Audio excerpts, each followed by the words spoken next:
बिस्मिल्लाहिर्रहमानिर्रहीम। Software construction के आज के लेक्चर के अंदर हम Java how to program 10th edition में जो चैप्टर 15 है, जिसके अंदर हम फाइल रीडिंग और राइटिंग का एस्पेक्ट कवर कर रहे थे, आज हम उसका थर्ड एंड लास्ट पार्ट जो है वो कवर करेंगे। ये जो इस चैप्टर के ऑब्जेक्टिव्स थे वो मैंने आपसे इस चैप्टर के जो फर्स्ट लेक्चर था उसके अंदर डिटेल में डिस्कस किए थे। आज जो हमारा मकसद है वो है, जैसे प्रीवियस लेक्चर के अंदर हमारा मकसद था डाटा को टेक्स्ट फॉर्म के अंदर स्टोर करवाना और रिट्रीव करवाना। आज के लेक्चर के अंदर जो हमारा एम्फोसिस है वो ऑब्जेक्ट्स को स्टोर करवाना और ऑब्जेक्ट को जो है वो रिट्रीव करवाना फाइल में से, और ऑब्जेक्ट की सीरियलाइजेशन का जो कॉन्सेप्ट है उसको कवर करना है। तो हम इसको इनके कुछ इन्फॉर्मेशन यहाँ पे जो दी हुई है उसको पहले हम देख लेते हैं। To read an entire object from और write an entire object to the file, Java provides object serialization. तो बेसिकली आपको जिस ऑब्जेक्ट को आपने फाइल में स्टोर या फाइल से रिट्रीव करना होता है उस क्लास को सीरियलाइज करना बहुत ज़रूरी है। A serialized object is represented as a sequence of bytes that includes the object's data and its type information. After a serialized object has been written into a file, it can be read from the file and deserialized to recreate the object in memory. तो basically आप उस data को read करके दोबारा से डीसीरियलाइज भी कर सकते हैं।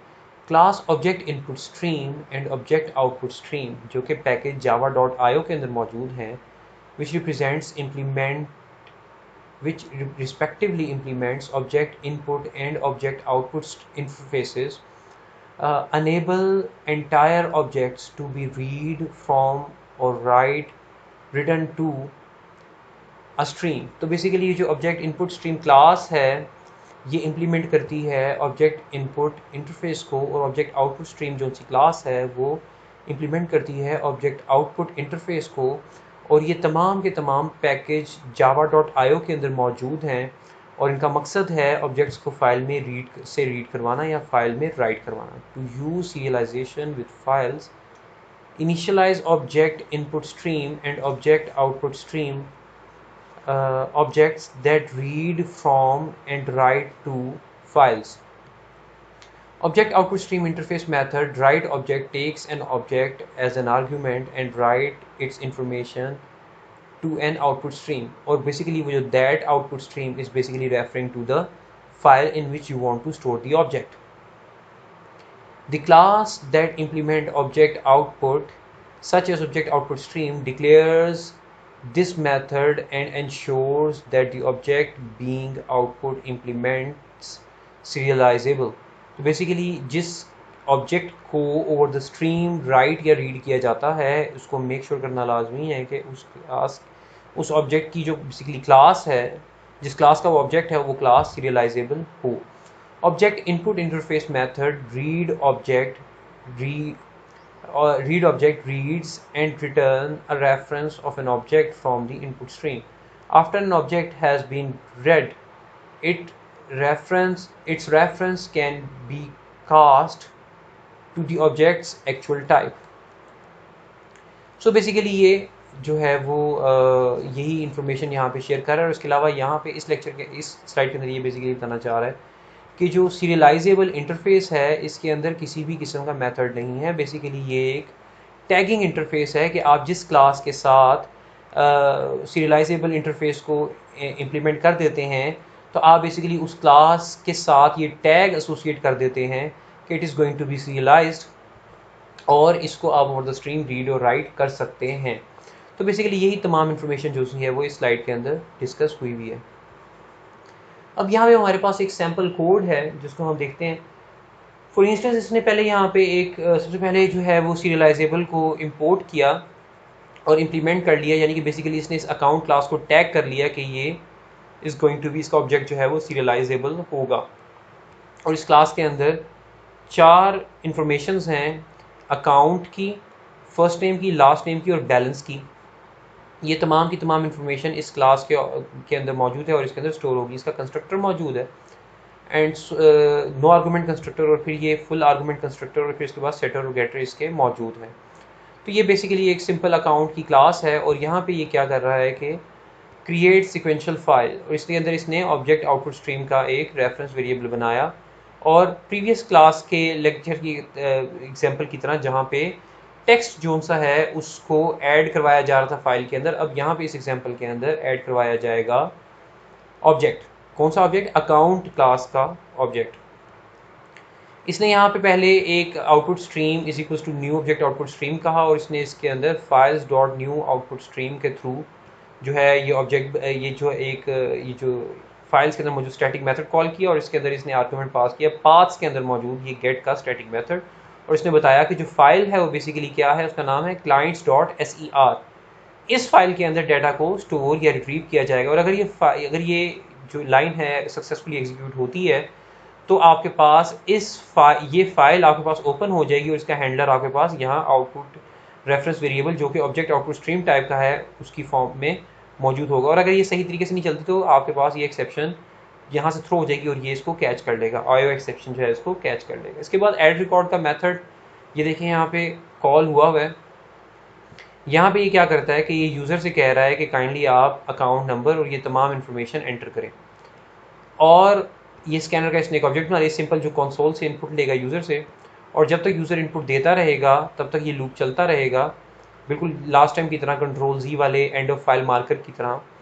और फिर यहाँ पे इसने अकाउंट का ऑब्जेक्ट बनाया और उसके अंदर एज एन आर्गूमेंट यूज़र से इनपुट लेके डायरेक्ट वैल्यूज़ यहाँ पे इसने पास कर दी हैं। और इसने फिर उसके बाद क्या किया है कि आउटपुट जो कि ऑब्जेक्ट आउटपुट स्ट्रीम का रेफरेंस वेरिएबल था जो प्रीवियस मेथड कॉल में बना था उसका dot right object method call किया और उसके अंदर इस ऑब्जेक्ट को इसने राइट करवा दिया। सो हुआ ये कि इस फाइल के अंदर इसने जो कि जिसका हैंडलर ये था इसने इसके थ्रू डॉट राइट ऑब्जेक्ट किया और अकाउंट टाइप का ऑब्जेक्ट जो है वो राइट करवा दी जो कि स्टीरियलाइज्ड है। अगर इस कोड के अंदर किसी भी किस्म का इशू होता तो इन कैच में से कोई ना कोई एक कैच जो है वो एग्जीक्यूट हो जाती। और उसके बाद ये क्लोज फाइल का ऑपरेटर है, अगर आउटपुट अगर नल नहीं है तो उसको क्लोज कर दिया जाए और अगर इसको क्लोज करने में कोई इशू आता है तो एक्सेप्शन कैच हो जाए। और अब यहाँ देखें इसने यूज़र को कहा कि काइंडली आप इन्फॉर्मेशन एंटर करें जो कि account number, first name, last name और बैलेंस के तौर पे है, तो उसने ये 5 इन्फॉर्मेशन एंटर की और जैसे ही इसने कंट्रोल जी प्रेस किया तो एंड ऑफ फाइल मार्कर की वजह से ये लूप टर्मिनेट हो गया और प्रोग्राम की एग्जीक्यूशन जो है वो ये क्लोज फाइल का मेथड जो कि यहाँ मेन में कॉल हुआ था इसकी एग्जीक्यूशन के बाद एंड हो गया। तो अब असूलन 5 ऑब्जेक्ट जो हैं वो स्टोर होने चाहिए जो ये हमारे पास क्लाइंट डॉट ser फाइल थी उसके अंदर। अब ये यहाँ पे कह रहा है कि हमने जो डाटा स्टोर करवाया था 15.11 के अंदर अब हम उसको फेच करने की कोशिश करेंगे 15.5.1 के अंदर जो कि ये मौजूद है। अब यहाँ पे इसने बिल्कुल प्रीवियस लेक्चर की तरह ही और प्रीवियस लेक्चर के साथ साथ जो प्रीवियस अभी हमने आज के लेक्चर में एग्जांपल देखी उसकी तरह ही इसने यहाँ पे ओपन फाइल वहाँ पे ऐड रिकॉर्ड था, अब यहाँ पे इसने रीड रिकॉर्ड कर दिया और क्लोज कर दिया। अकाउंट की क्लास जो है वो सेम चलेगी जो कि सीरियलाइज्ड है। और इसने यहाँ पे क्या किया ये हमारे पास ऑब्जेक्ट इनपुट स्ट्रीम, पहले ऑब्जेक्ट आउटपुट स्ट्रीम था प्रीवियस एग्जांपल के अंदर, अब यहाँ पे ऑब्जेक्ट इनपुट स्ट्रीम है बिकॉज अभी हमने रीड करना है फाइल में से। इसने इनपुट स्ट्रीम का ऑब्जेक्ट बनाया by writing new object input stream और बिल्कुल उसी तरह से इसने जो है वो ये पाथ उसको पास किया और अगर ये सक्सेसफुली एग्जीक्यूट हो जाएगी लाइन तो ये फाइल ओपन हो जाएगी, उसका हैंडलर इनपुट के पास आ जाएगा और अगर नहीं होती तो यहाँ पे एक्सेप्शन कैच हो जाएगी। उसके बाद इसने यहाँ पे जो है वो एज अ हेडर जो है ये इन्फॉर्मेशन प्रिंट की और उसके बाद इसने तब तक इसको कहा कि ये चलता रहे जब तक कि ये ट्रू रहता है, विच मीन्स कि ये हमेशा ही ट्रू रहेगा अनटिल अनलेस के अंदर से यहाँ से कहीं ना कहीं से जो प्रोग्राम की एग्जीक्यूशन है उसको ब्रेक ना करे इस लूप को।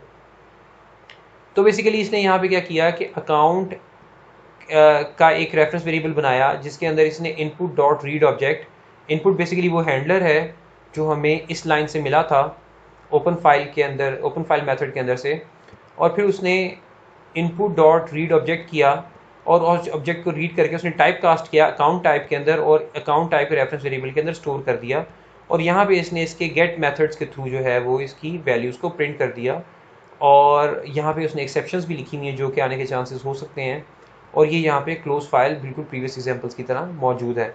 और ये देखें जो इनपुट यहाँ पे प्रीवियस एग्जांपल में इसने यहाँ पे स्टोर करवाई थी client dot S E R के अंदर, अब client dot S E R को ओपन करने के बाद इसने इस लाइन के थ्रू डाटा को फेच करके प्रिंट करवाया, तो ये हमारे पास आउटपुट आई। एग्जैक्टली वही रिकॉर्ड जो है उसने उस फाइल में से रीड करके प्रिंट कर दिए। उम्मीद है आपको ये एग्जांपल समझ में आई होगी। प्रीवियस लेक्चर की तरह जहाँ पे मैंने आपको ये कहा था कि लास्ट चैप्टर के अंदर जो इंटरफेस जो आपने एम्प्लॉयज़ की और एम्प्लॉयज़ के बाद आवरली और तमाम जो एक इनहेरिटेड एग्जांपल जो मैंने आपको last time as an assignment दी थी, और जिसके इंटरफेस को मैंने कहा था कि पेरेंट मोस्ट इंटरफेस जो सा है उसको आप जो है उसके अंदर एक जो है वो इम्प्लीमेंटेड मेथड रखें, जो मैंने आपको एक असाइनमेंट दी थी, और उसको एक्सटेंड करने को जैसा कि मैंने आपको प्रीवियस लेक्चर के अंदर कहा था कि उसके रिकॉर्ड्स को आप स्टोर करवाएं फाइल के अंदर टेक्स्ट फॉर्म में और फिर रिट्रीव करवा के प्रिंट करवाएं। अब आपने ये करना है, इस लेक्चर के एंड पे आपके पास असाइनमेंट ये है कि आपने अब उन रिकॉर्ड्स को जो कि आपने प्रीवियस चैप्टर के अंदर जो एम्प्लॉयज़ की असाइनमेंट इम्प्लीमेंट की थी, और लास्ट लेक्चर की रोशनी में आपने एक और असाइनमेंट की थी जिसके अंदर आपने उस डेटा को टेक्स्ट फॉर्म में फाइल में स्टोर और रिट्रीव करवाया था फाइल से। अब इस लेक्चर और इस इंफॉर्मेशन की रोशनी में आपने वो जो प्रीवियस चैप्टर की एम्प्लॉयज़ वाली जो असाइनमेंट थी, जिसका पेरेंट मोस्ट जो था वो इंटरफेस था, और वो इंटरफेस भी ऐसा जिसके अंदर के एक इम्प्लीमेंटेड मेथड मौजूद था, आपने उस एग्जांपल को के रिकॉर्ड्स को अब ऑब्जेक्ट फाइल फॉर्म में फाइल के अंदर स्टोर करवाना है और फाइल से रिट्रीव करवा के प्रिंट करवाना है।